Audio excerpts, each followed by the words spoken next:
Boa noite para você, Álvaro, para Nath Fiuza, para quem se liga na grande resenha. Te diria, Álvaro, que não só o desempenho diante do Atlético, mas o desempenho como um todo em 2022. Vi de você que o América, nesse momento, está fora do G4 do Mineiro. O América não está nem entre os 4 melhores do campeonato estadual. Então, o sinal de alerta está ligado, a preocupação é muito grande. O América está a 13 dias do jogo mais importante da sua história, que é a sua estreia na Copa Libertadores da América. Jogo marcado para quarta-feira, sem ser a próxima outra, quarta da semana que vem. O América recebendo o Guarani do Paraguai. Aliás, por falar no adversário, viu, Álvaro? O Guarani está em campo neste momento pelo Campeonato Paraguaio, jogando em casa, 40 do primeiro tempo, tá perdendo pro Sol de América, 1-0 Sol de América para cima do Guarani. Esse é o segundo jogo apenas do Guarani na temporada, estreou empatando com o Guairena, 0-0, e agora tá perdendo dentro de casa, ou seja, contra o América, o Guarani terá feito apenas 3 jogos antes de enfrentar o Coelho nesta partida decisiva. O América,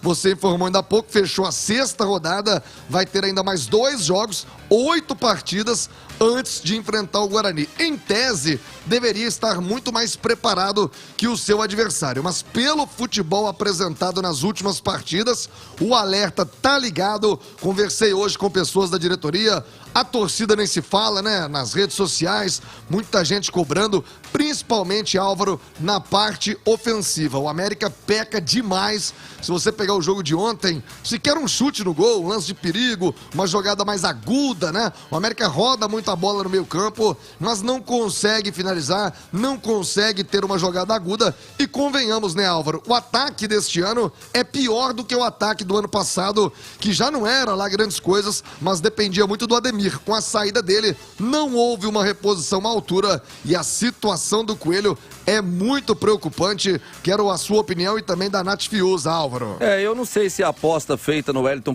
Paulista se deu certo ou se vai dar certo. Essa é a grande dificuldade de saber agora, viu? É um jogador que se mostra matador, mas eu não sei se, para as pretensões do América na temporada, se o Wellington Paulista ainda é aquele jogador que a gente estava acostumado a ver. Damião, eu até acho que pode funcionar, mas para que ele consiga marcar os gols, precisa de um sistema que funcione, né? E acho que essa é a maior preocupação. Porque hoje o América não tem mais o Ademir. O que era o Ademir? Além da velocidade, do drible, de conseguir... Finalizador. Ele era um grande finalizador, ele armava as jogadas. O que acontecia muito no América da temporada passada? Às vezes o Ademir pressionava, roubava a bola, aproveitava o espaço, às vezes até criava uma jogada de linha de fundo, cruzava, não tinha ninguém lá para empurrar a bola. Outra hora ele tinha que fazer isso tudo e ainda finalizar, porque ele era o único cara. Agora você tem uma referência lá na área, mas você não tem quem crie essas jogadas. Então, acho que está aí a preocupação do América. O futebol, o sistema não está funcionando. Essa transição ofensiva, esse dinamismo que o time precisa para criar as oportunidades de gol para o Wellington Paulista não estão acontecendo. E aí você não tem mais o Ademir, que é aquele cara decisivo. Então, acho que o Clássico mostrou muito isso, principalmente atuando frente a um time que tem uma defesa muito organizada. O Mateuzinho pode chegar a ser essa pessoa ou está longe disso, Thiago Reis?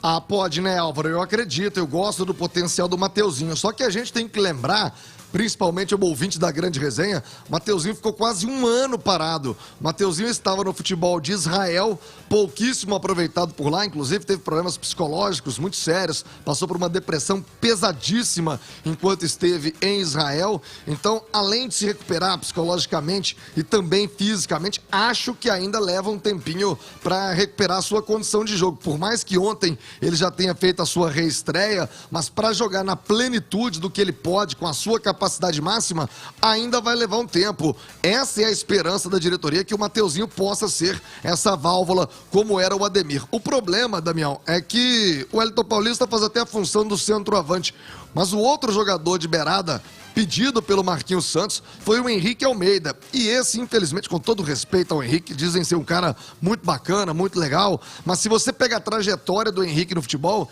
ele tem uma passagem boa na seleção sub-20 há 10 anos. De lá pra cá, jogou no Botafogo, no Vitória, na Ponte Preta, no Curitiba, camisas pesadas do nosso futebol. Não firmou em lugar nenhum. Desempenhos pífios, nenhum, muito ruim. muito ruim. E aí é a aposta do Marquinhos Santos. Então o torcedor está muito preocupado e já estou preparando o dilema, hein, Álvaro? Pode preparar que quarta-feira que vem a pergunta vai ser a seguinte: o América com 8 jogos chegou cansado para enfrentar o Guarani do Paraguai? Se perder. Se ganha, a desculpa é do Guarani do Paraguai, que só fez 2 jogos antes de enfrentar o América. Vai fazer o terceiro ainda antes de pegar o Coelho, que é contra o Cerro Porteño no sábado. Um grande jogo, vai enfrentar o Marcelo Moreno, o Guarani, o adversário. Só 3 jogos, um time com 8 jogos. A desculpa tá pronta. Tomara que prevaleça a desculpa do Guarani com apenas 3 jogos. Eu quero saber de vocês, quem se deu melhor? O América podendo se preparar com 8 jogos ou o Guarani que só vai fazer 3 partidas? Na minha opinião, o América. Porque o América se deu ao luxo de ter 8 jogos e escolher o que vai fazer com 8 jogos. O Guarani não teve os jogos. Ele não teve essa opção.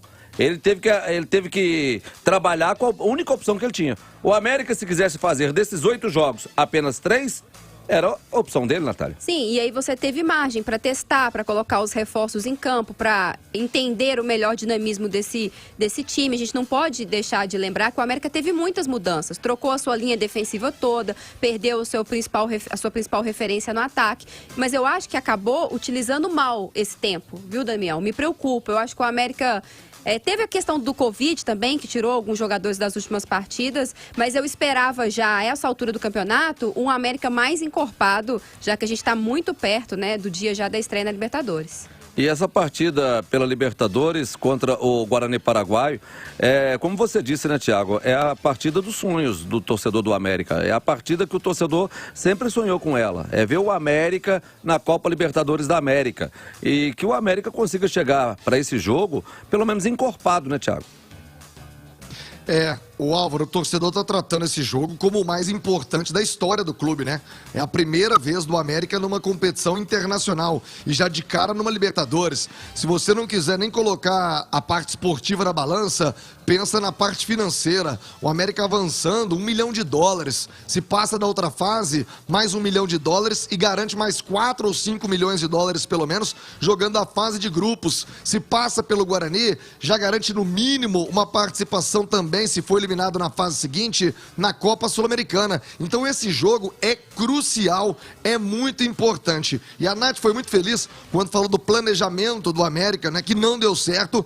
A prova é que o América está nesse momento fora do G4 do Campeonato Mineiro. O plano era o América chegar agora já numa condição tranquila ali, segundo, terceiro pelo menos, mas de forma confortável nesse G4 do Campeonato Mineiro, para tirar a pressão pro jogo, deixar a pressão toda no jogo da Libertadores. Mas não, agora o América faz quarta-feira contra o Patrocinense no Independência, um jogo importantíssimo, não pode nem pensar em deixar de vencer o Patrocinense se ainda sonha com classificação.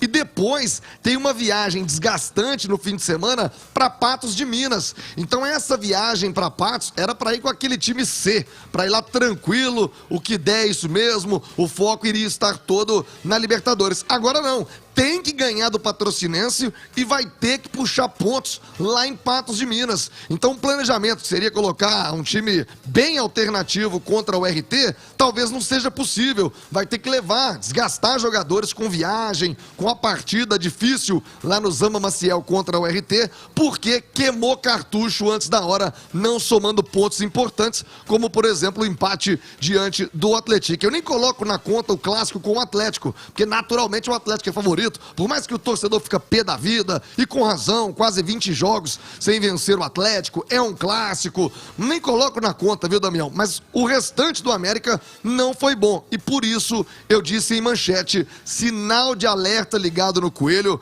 primeiro para a Libertadores, depois para o Campeonato Mineiro. O América vai ter que suar a camisa para garantir a sua classificação à próxima fase do Campeonato Estadual. Para isso, esses 2 jogos agora, certamente contra o Patrocinense no Independência, vai com força máxima, o que tem de melhor para buscar a classificação e uma vitória, para voltar a figurar entre os 4 melhores do campeonato. E aí contra o RT, o grande dilema, o que faz o Marquinhos Santos? Não pode mais simplesmente abrir mão do jogo, vai ter que puxar ponto lá contra o RT, já pensando nessa volta para jogar contra o Guarani do Paraguai na quarta-feira, meu amigo, 23 de fevereiro, às 7h15 da noite, na Arena Independência.